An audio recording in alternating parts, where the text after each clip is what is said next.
Que faire des mômes? Que faire des mômes? Que faire des mômes?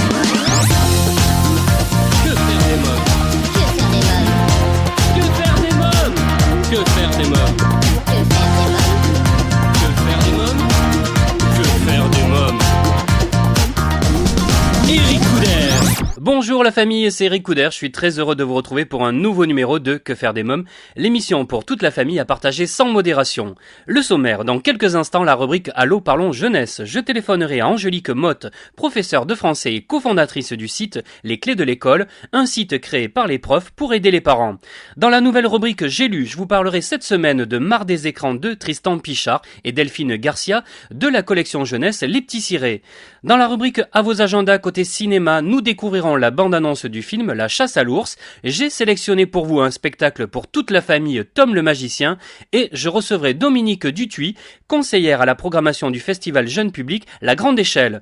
Dans la rubrique Invité, un événement, ils nous présenteront leur nouvel album Au bout de nos rêves et nous parlerons de leur tournée. Les Kids United seront mes invités. Si vous écoutez Que faire des mômes pour la première fois et que vous souhaitez rester informé sur l'actualité de l'émission, mais aussi échanger avec la communauté de Que faire des mômes qui est de plus en plus nombreuse, je vous invite à nous suivre sur les réseaux sociaux, sur le Facebook, sur le Twitter et sur l'Instagram de l'émission et à commenter les articles sur notre site internet quefairedesmômes.fr. Tout de suite, rien que pour vous, en partenariat avec l'ONG CNRJ, Allô parlons jeunesse. Que faire des mômes? L'ONG CNRJ est l'organisation non gouvernementale des cercles nationaux de réflexion sur la jeunesse. L'ONG CNRJ possède un statut consultatif spécial auprès de l'ONU et est présente dans plus de 20 pays dans le monde. L'ONG CNRJ est construite par des citoyens sans argent des États, elle est donc indépendante. Elle travaille à permettre à la jeunesse de mieux prendre sa place dans le monde. N'hésitez pas à aider l'ONG CNRJ à aider la jeunesse sur www.cnrj.org. L'ONG CNRJ vous présente l'invité jeunesse. J'appelle sans plus attendre Angélique Motte. Allô? Oui, bonjour Angélique Motte. Oui. Oui, c'est Eric Couder de l'émission Que faire des mômes. Bonjour Eric. Bonjour, enchanté. Vous êtes professeure de français et cofondatrice du site Les Clés de l'école, un site créé par les profs pour aider les parents. Parlez-nous de ce site. Alors, Les Clés de l'école, c'est donc un site internet pensé par des profs en poste, en partenariat avec les bacs. Et l'idée fondatrice, c'était d'essayer d'aider les parents à faire en sorte que la scolarité de leurs enfants soit la plus sereine possible. Et que tous les enfants, qu'ils aient des parents profs ou pas, soient à égalité finalement sur ce chemin de l'école. De quel constat est né ce projet et qui était à la base de cette idée? Alors, à la base de cette idée, c'est moi. Oui. Et c'est venu de plusieurs constats, d'un constat qui est qu'il y a une crispation de plus en plus forte à l'école, que ce soit entre les parents et les profs ou les enfants avec l'école, de cette idée que très souvent finalement les parents ne savent pas ce que font leurs enfants à l'école. Moi je suis professeure au lycée et plein de fois j'ai des parents, copains qui m'appellent pour me dire tu peux pas l'aider, il y a le bac qui arrive, ça va pas. Et quand je leur demande sur quoi ils travaillent, mes copains ne savent même pas sur quoi travaillent leurs enfants. Et puis de l'inspiration aussi de ce qui peut être fait à l'étranger, sur cette idée de communication entre l'école et la maison. Vous me parliez de crispation, quelles en sont les causes? Les causes sont multiples, mais une des causes pour nous fondamentales, c'était qu'il y avait plus de lien, de dialogue entre les parents et les profs, ou en tout cas de moins en moins, il y en a encore à l'école primaire, peut-être moins au collège et au lycée, et donc de recréer du lien, de permettre ce dialogue, c'est fondamental, et de permettre ce lien aussi entre ce que l'élève vit à l'école et ce que l'enfant vit à la maison. Et pour ça, il fallait décortiquer les programmes, les expliquer en langage clair pour permettre aux parents d'accompagner leurs enfants et nous de leur donner des idées pour que il y ait du sens entre ce qui est fait à l'école et ce qui peut être vécu à la maison, donc des idées d'activité, des idées de sortie, des idées de lecture pour montrer que l'école n'est pas un monde clos et qu'il est au contraire relié au monde. Concrètement, pour que nos auditeurs comprennent, comment fonctionne le site Les Clés de l'école? Alors les Clés de l'école, vous vous inscrivez gratuitement. Oui. Il y a une grande partie du site qui est gratuite et qui restera gratuite. Il y a un moteur de recherche et puis en fonction où vous vous intéressez au programme de votre enfant, vous tapez directement le sujet qui vous intéresse. Je sais pas moi, si votre enfant travaille sur les puissances en maths ou s'il travaille sur la romantique en histoire ou sur montagne en français. Et puis nous, on vous explique ce qu'il fait à l'école, ce que les professeurs attendent de lui, et puis des idées pour aller plus loin, pour accompagner justement ce programme. Ce service est gratuit ? Oui, ce service est gratuit. Oui. Alors on a une partie payante, c'est les conseils plus de méthodologie, d'exercice, voilà, tout ce qui vient en plus finalement. Est-ce que c'est ce que vous appelez le forum interactif ? Alors le forum interactif était gratuit toute l'année dernière et on l'a passé sur modèle payant pour une histoire de temps en fait, parce qu'on avait beaucoup de questions, que ça nous prenait beaucoup de temps d'y répondre. Effectivement, les parents nous posent une question, que ce soit sur le fonctionnement de l'école, sur une difficulté de l'enfant rencontré, qui peut être une difficulté d'ordre social ou d'ordre scolaire, et nous on essaye de répondre au mieux. Quelles sont les questions les plus récurrentes ? Les questions les plus récurrentes sur le primaire sont plus des questions de bien-être de l'enfant. Il a du mal à aller à l'école, il n'a pas envie de faire ses devoirs, comprend pas quelque chose. Voilà, c'est plus une d'ordre presque social.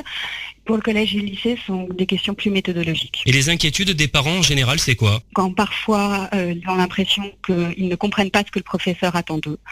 Ça, c'est des choses qui reviennent très fréquemment. Et Oui. du coup, nous, on réexplique. Et c'est vrai que, voilà, parfois, il suffit d'expliquer les choses différemment pour les comprendre. C'est même ce qu'on peut mettre en place dans nos classes quand les élèves ne comprennent pas, quand nous, on l'explique et on demande à un autre élève de l'expliquer à notre place et tout à coup, ça passe beaucoup mieux.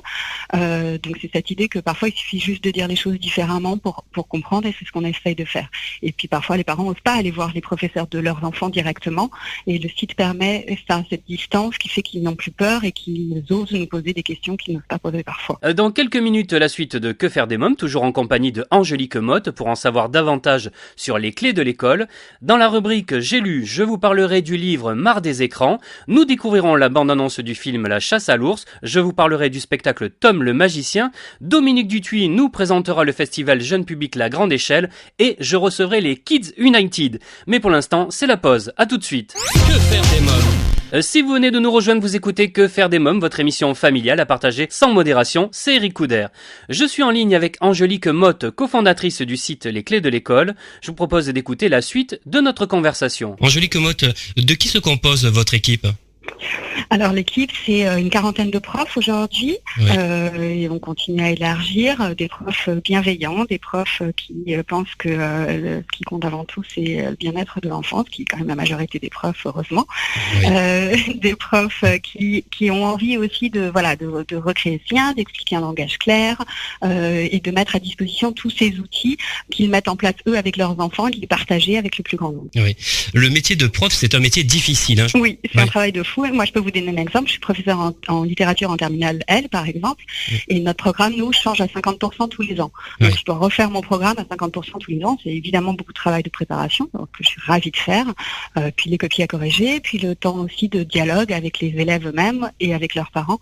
Oui, c'est un travail, mais un Bon. beau métier. Oui, un beau métier. Par quel moyen peut-on développer sa mémoire ? Alors, on a fait effectivement des articles dessus. D'abord, c'est important déjà pour l'enfant de savoir quel type de mémoire il a. Si c'est une mémoire auditive, si c'est une mémoire visuelle, si c'est une mémoire par le corps. Et donc, il y a des choses à faire pour améliorer sa mémoire. Mais pour ça, il faut déjà apprendre à se connaître. Donc, c'est vrai que nous, on met en ligne des liens pour faire ces petits tests, pour se connaître mieux. Et puis derrière, pouvoir travailler. Que pensez-vous des devoirs à la maison ? C'est un vaste sujet qui est très différent en fonction des niveaux. Évidemment, en maternelle, il n'y a pas de devoirs à la maison. Au primaire, normalement, les devoirs sont oraux, simplement. Alors après, ça dépend évidemment des écoles. Il y a des écoles qui en donnent écrit. Là encore, je pense qu'il faut que ce soit serein. Donc, il ne faut pas que ça devienne un moment de crispation avec l'enfant, parce que le drame, il est là. Quand ça se transforme en cri, en pleurs, et que ça devient un moment angoissant, et pour le parent et pour l'enfant. Donc, il faut prendre un moment de pause avant de rentrer, avant de commencer à faire les devoirs. Il y a le moment du goûter, il y a le moment de détente, et puis après de se consacrer à ce moment-là. Mais encore une fois, sans exiger la perfection, en essayant d'accompagner son enfant sans exiger de lui que tout soit fait très bien et en 3 minutes. Donc il faut un peu de temps, et je sais que les parents aujourd'hui malheureusement pas forcément le temps, mais voilà, s'ils peuvent prendre ce temps, c'est bien, pour que ce soit pas fait dans l'urgence, pas fait entre 2 casseroles, pas fait à un moment donné où les enfants sont trop fatigués, et puis petit à petit les amener sur le chemin de l'autonomie. Alors peut-être pas dès le primaire, mais assez vite au collège, pour que les enfants aient pris cette habitude-là de faire leurs devoirs et que ce soit fait sur le moment de l'autonomie. Et puis il y a des choses qui vont être mises en place, qui sont déjà mises en place dans certaines écoles sur les devoirs faits. C'est le ministre de l'Éducation nationale qui permet de faire les devoirs à l'école. Ouais. On parle beaucoup en ce moment de harcèlement scolaire également. Comment déceler que son enfant est harcelé à l'école? Comment réagir? Et à qui un enfant harcelé doit-il parler? Le meilleur moyen, et c'est pas facile, mais moi je suis maman aussi de 3 enfants, Oui. C'est vrai que plus on a un dialogue fluide avec son enfant, plus on a une relation de confiance avec lui, plus c'est quelque chose, j'imagine, qu'on peut détecter facilement. Tout ce moment aussi où on discute tous les soirs, où on passe un petit moment pour parler avec son enfant de sa journée, de ce qu'il a pu vivre, de ce qu'il a pu apprendre, de ce qu'il a pu découvrir, ça participe de cette relation de confiance. Et puis un enfant harcelé, c'est un enfant qui petit à petit va aller pas bien, et donc plus vous êtes en confiance avec lui et dans le dialogue avec lui, plus vite vous allez pouvoir le déceler. Et il faut agir immédiatement. C'est-à-dire qu'il ne faut pas attendre et dire que ça va se résoudre. Il faut prendre rendez-vous immédiatement avec l'enseignant, avec le directeur, le chef d'établissement. Voilà, il ne faut absolument pas laisser les choses se résoudre d'elles-mêmes, parce que c'est pas toujours le cas, et donc on ne peut pas prendre ce risque-là. Donc intervenir vite, et le chef d'établissement, le professeur principal ou les numéros verts mis en place. Angélique Motte, avez-vous quelque chose à rajouter? L'idée, c'est vraiment de dire qu'on peut parler d'autre chose que des notes. Alors, je comprends que les parents soient angoissés, le monde est de plus en plus compétitif.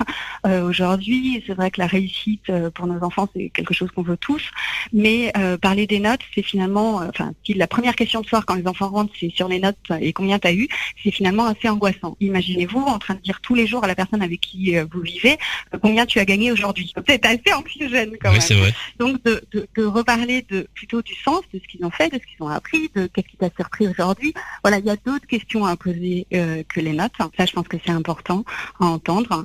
La deuxième chose, c'était une métaphore qui n'est pas de moi, mais qui est de Jérôme Saltet, justement, de Plépac, qui travaille avec nous sur le site. Et c'est de voir l'éducation comme un grand bateau, et que pour que le bateau de l'enfant avance vers l'autonomie, vers l'âge adulte, vers la construction, bien, il faut que parents et professeurs rament dans le même sens. Parce que sinon, évidemment, vous imaginez bien que le bateau n'avance pas. Oui, bien sûr. Donc, c'est l'idée qu'on est bien ensemble sur ce chemin de la scolarité, et qu'on veut tous le bien de l'enfant. Et comme le chemin est long, puisque l'école c'est à peu près 15 ans pour les enfants, autant essayer que ça se fasse le mieux possible. Très bien. Je vous remercie, Angélique Motte. Merci beaucoup. Merci beaucoup. Bonne journée, au revoir. Au revoir. Les clés de l'école, si vous souhaitez des renseignements complémentaires sur les clés de l'école, je vous invite à vous rendre sur lesclésdelécole.com. À présent, une nouvelle rubrique, j'ai lu. Comme le nom de cette rubrique vous l'indique, chaque semaine, je vous propose de découvrir un livre que j'ai lu. Cette semaine, Marre des écrans, un joli petit livre de l'auteur Tristan Pichard, que j'ai déjà reçu plusieurs fois dans l'émission, et merveilleusement illustré par Delphine Garcia. Le poste radio, Thaddée l'écoute le matin en buvant son café. La vieille télé, il la regarde le soir avant de manger. Les livres, c'est tout le reste de la journée. Toujours un glissé dans la poche de sa salopette. Comme il dit, au cas où j'aurai 5 minutes. Pour le reste, les ordis, les tablettes, les téléphones, il est nul. Ben et Chacha vont lui montrer. Convertir Thaddée aux jeux vidéo, c'est pas gagné.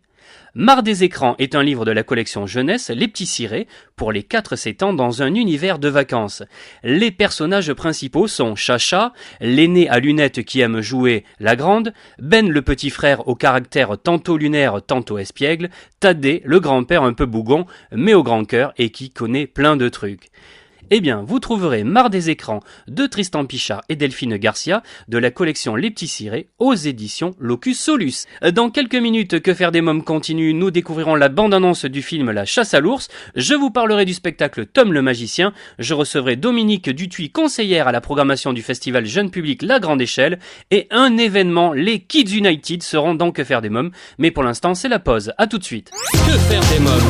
Vous écoutez Que faire des mômes, l'émission culturelle pour toute la famille, c'est Eric Couder. Alors chers parents, grands-parents, tantes et oncles, marraines et parrains, vous vous demandez souvent que faire des mômes le week-end, comment les occuper pendant les vacances scolaires, quelles activités leur faire après l'école. Eh bien, chaque semaine, je partage avec vous mon agenda de tonton hyperactif et super branché, alors à vos agendas. Que faire des mômes ? Alors la famille, ma sélection cette semaine côté film à voir en famille au cinéma, La chasse à l'ours, un joli film d'animation sorti en salle le 3 octobre dernier, d'une durée de 42 minutes, un film idéal pour les tout petits à partir de 3 ans. Chaussons nos bottes et partons à l'aventure. Attraper des ours, parcourir des forêts, traverser des rivières, même en hiver, tout est possible pour nos petits héros intrépides. Je vous propose de découvrir la bande-annonce. On part à la chasse à l'ours, on va en attraper un gros, on va bien s'amuser. Il aura 2 grandes oreilles poilues et de gros yeux tout rouges et un grand museau humide et luisant. Mais Rosie, voyons, il n'y a pas d'ours par ici. et chla. Qu'est-ce que t'en sais, gros malin? T'en as déjà cherché peut-être? Il faut que je trouve un indice. Des traces de griffures. Venez, vite! Cherchons l'ours, cherchons l'ours, cherchons l'ours, cherchons l'ours. La chasse à l'ours, un film à découvrir en salle. Si vous allez voir ce film, je vous invite à venir donner votre avis dans le groupe Facebook de l'émission. Spectacle à présent, coup de projecteur sur le spectacle Tom le magicien, à découvrir en ce moment au théâtre La Boussole à Paris. Tom vous fait découvrir comment il est devenu magicien, il vous transporte dans le grenier où tout a commencé.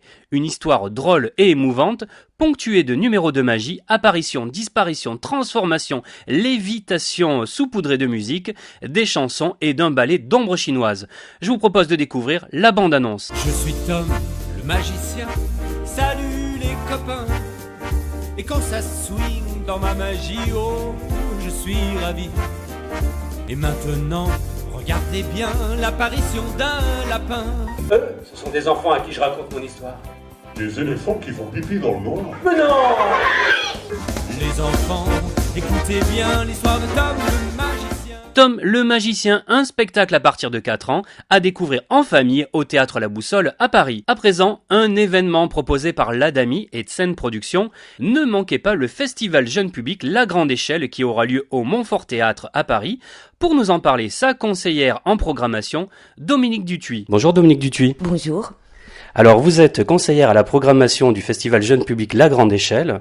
Alors, pouvez-vous nous présenter ce festival Jeune Public qui se déroulera les 19, 20 et 21 octobre prochains? Alors, ce festival a été initié par l'Adami. L'Adami, c'est une société qui défend, qui protège les auteurs-interprètes.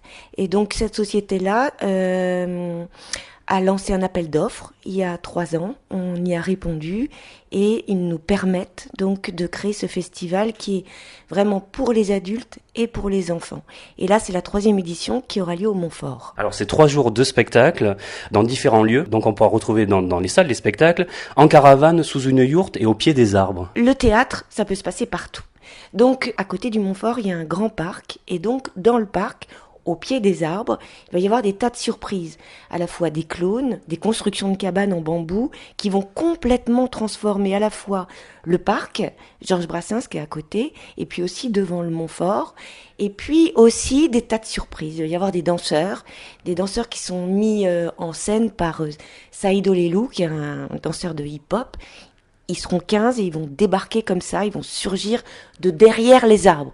Il y a aussi des jongleurs qui, de la même manière, vont jouer avec l'espace, vont à la fois se surprendre, mais nous surprendre. Quelle est la vocation première de ce festival? C'est justement essayer de changer cette image du jeune public. Le jeune public est reconnu, mais malgré tout, ça reste un petit peu le parent pauvre en disant c'est pour les enfants.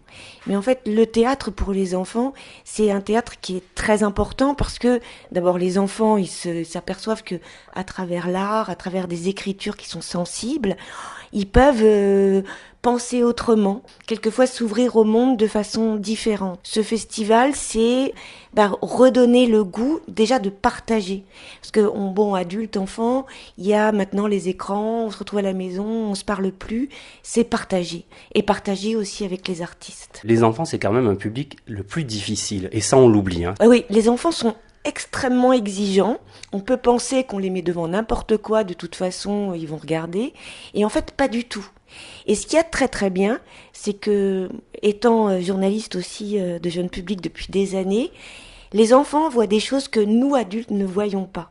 Et donc, ils vont pas rire aux mêmes endroits. Ils vont pas avoir peur aux mêmes endroits. Et du coup, après, on se dit, tiens, qu'est-ce qui t'est arrivé là ?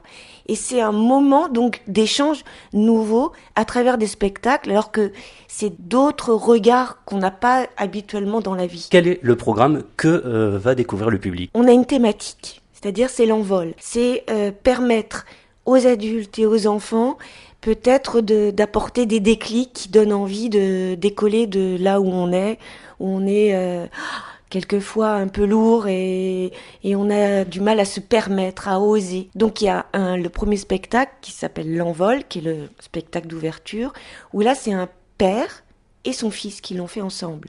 Le fils, il a une 20aine d'années, le papa, beaucoup plus âgé, et c'est le fils qui est moteur. Et ce fils, sur le plateau, il construit des tas de machines pour essayer d'atteindre ce rêve universel de s'envoler.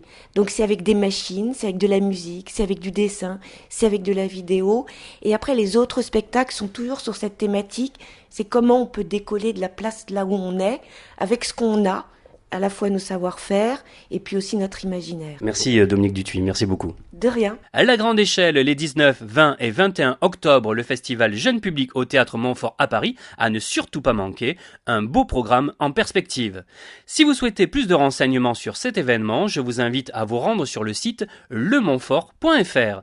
À suivre, dans Que faire des mômes, les Kids United nouvelle génération, Gloria, Iliana, Valentina, Nathan, Dylan nous diront tout sur leur nouvel album et leur tournée juste après une courte pause. À tout de suite. Que faire des mômes ? Si vous venez de nous rejoindre, vous écoutez Que faire des mômes, l'émission pour toute la famille à partager sans modération, c'est Eric Couder. À présent, c'est la rubrique Invité. Que faire des mômes ? Chaque semaine, je pars à la rencontre d'un ou plusieurs invités qui font l'actualité. Cette semaine, un événement. J'ai rencontré il y a quelques jours Gloria, Iliana, Valentina, Nathan et Dylan. Ils forment les Kids United nouvelle génération. Les jeunes artistes nous proposent un nouvel album certifié disque d'or au bout de nos rêves et une tournée pour 2019. Je vous propose d'écouter notre rencontre. Salut, c'est les Kids United nouvelle génération dans Que faire des mômes. Bonjour les Kids United. Votre actualité, c'est un album au bout de nos rêves, certifié disque d'or. Et dès janvier, vous entamerez une grande tournée. Alors Gloria, toi, tu fais partie de l'ancienne génération des Kids United.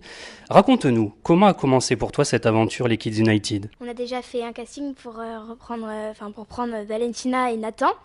Sinon, on avait déjà fait la tournée Kids United and Friends avec Iliana et Dylan, qui sont venus aussi dans la nouvelle génération.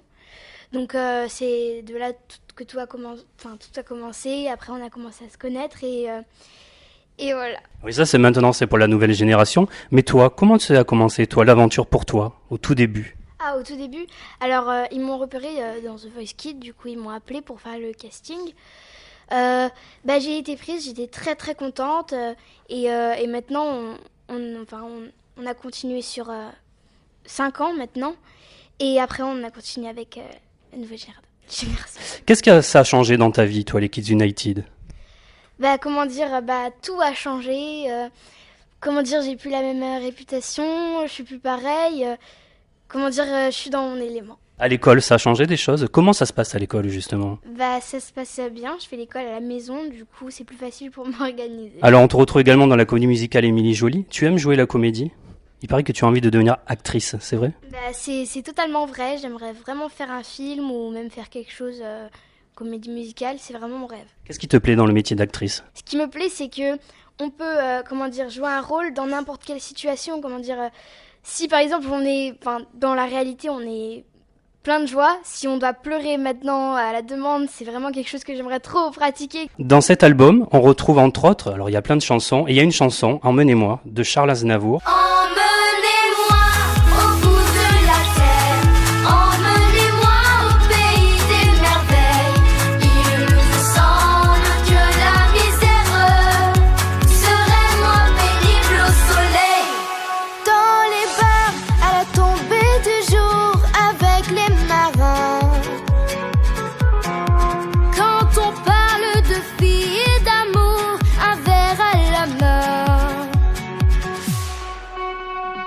je perds la notion des choses et soudain ma pensée m'enlève et me dépose un merveilleux été sur la grève où je vois tant dans les bras l'amour qui comme un fou court au-devant de moi et je me pends au cou de mon rêve. Quand les bars ferment, que les marins rejoignent leur port, moi je rêve encore jusqu'au matin, debout sur le port. Emmenez-moi au bout de la terre, emmenez-moi au pays des merveilles. Il me semble que la misère serait moins pénible au soleil. L'artiste, il vient de nous quitter, il avait 94 ans. Qu'est-ce que ça représente pour toi, Charles Aznavour ? C'est un grand monsieur de la chanson française que tout le monde, enfin même les jeunes d'aujourd'hui connaissent. Par exemple, sa chanson La Bohème a été reprise par beaucoup d'adolescents. Et nous, on est très contents d'avoir repris Emmenez-moi pour pouvoir le faire connaître, même s'il est plus avec nous, pour que sa carrière puisse continuer, même en n'étant pas plus parmi nous. Et on est très contents de pouvoir lui rendre cet hommage. Merci Gloria. Valentina, alors toi, quel âge as-tu ? Moi j'ai 9 ans. Quelle est la chanson de cet album que tu préfères chanter ? J'adore Liberta. Pourquoi Liberta ? Elle est belle, elle est douce et à la fin il y a plein de vibes, des trucs comme ça, c'est trop bien. De vibes, c'est ça que tu m'as dit ? Oui. C'est quoi ? C'est... c'est difficile à expliquer. C'est quand avec la voix, je sais pas. Comment tu fais avec la voix justement ? Mais je sais pas, c'est Dylan qui le fait le mieux. C'est Dylan qui le fait le mieux. Alors, comment tu as appris à chanter ? Ma maman, quand elle était plus jeune, elle chantait dans les bars et quand j'étais petite, pour m'endormir le soir, je mettais de la musique italienne. Du coup, j'ai commencé à chanter en italien depuis que je suis toute petite. Tu as tenté également l'aventure The Voice Kids à l'âge de 6 ans. Est-ce que tu avais le trac ? Oui, j'avais beaucoup le trac. Tu te rappelles de ce moment-là ? Oui, c'est là que j'ai rencontré Dylan et Iliana. Ouais, c'était une super belle expérience. Tu es heureuse aujourd'hui d'être dans les Kids United ? Oui, trop heureuse. C'est mon rêve qui s'est réalisé. Merci Valentina.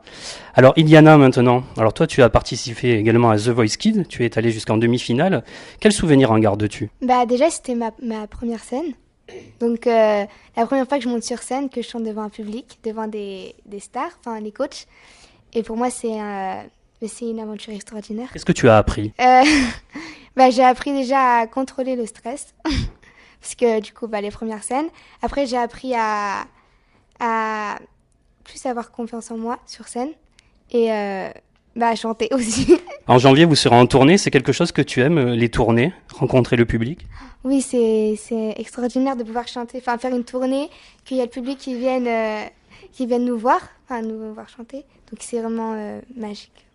Qu'est-ce qui te plaît dans les tournées ?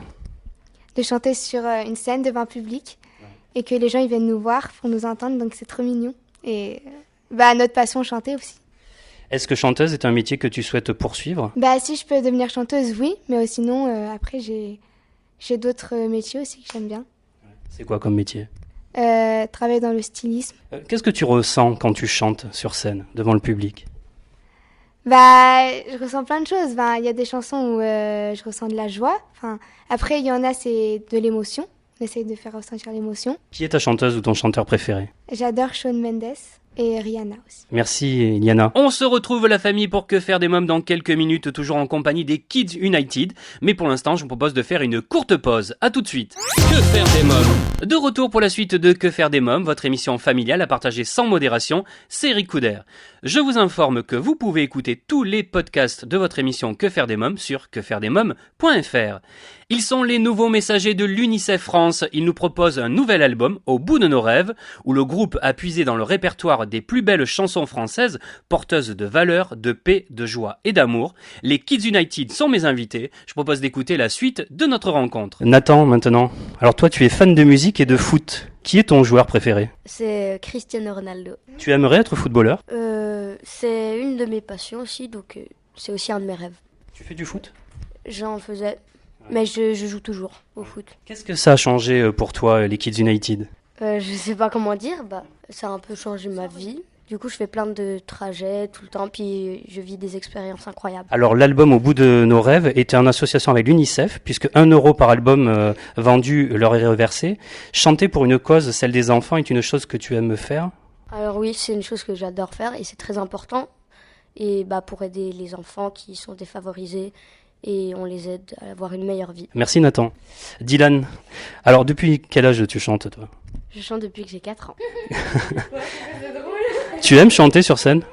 J'adore chanter sur scène, c'est incroyable parce que quand j'étais plus petite, je chantais dans ma maison, chez moi, avec mes parents. Et là, le fait de chanter devant un public, c'est une expérience extraordinaire. De quelle origine tu es? Je suis d'origine franco-camerounaise.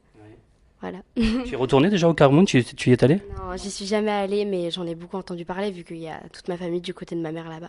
Alors, est-ce que vous avez un petit rituel? Je vais te poser la question à toi, mais c'est au nom de tout le groupe. Est-ce que vous avez un petit rituel avant de rentrer en scène? Alors, je sais que pour les anciens, leur rituel c'était tout le temps de se réunir tous ensemble, musiciens, directeurs artistiques et les enfants, et de faire Kids United. Et nous, sur notre tournée, Kids United and Friends, il y avait une phrase un peu drôle qui était dans la chanson d'Esteban, qui était Sácalo pa' fuera. Et du coup, on le disait avant de faire le concert, on faisait Sácalo pa' fuera. Voilà. Ah oui, sácalo pa' fuera. Sácalo pa' fuera. Ah oui, c'est top ça.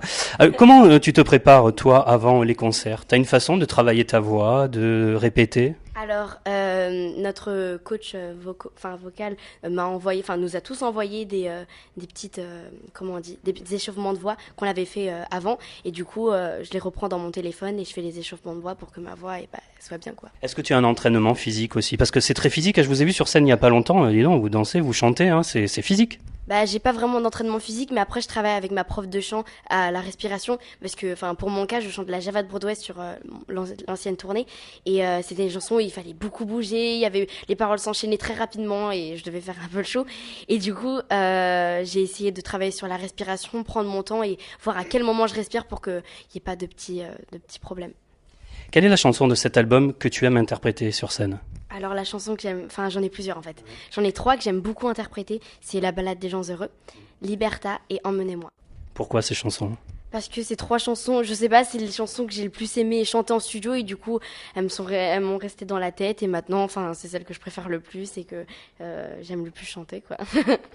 Merci Dylan. Allez, dernière question, là, c'est pour vous tous, les Kids United. Qu'avez-vous envie de dire à vos fans? Ils sont très nombreux. Vous avez envie de leur dire quoi? Qui commence? Gloria?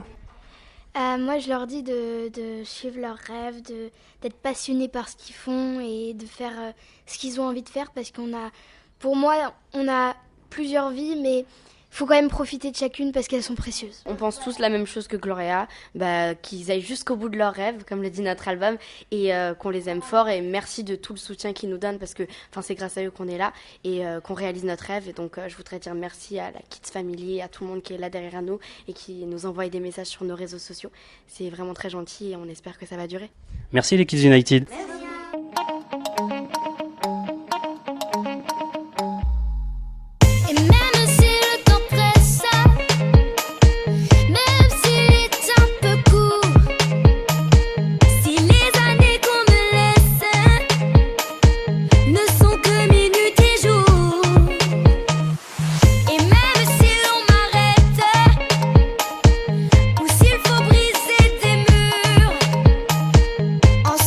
Dans des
de mes rêves, titre extrait de l'album Au bout de nos rêves, le nouvel album des Kids United, à vous procurer sans plus attendre. Je vous rappelle que 1 € par album est reversé à l'UNICEF.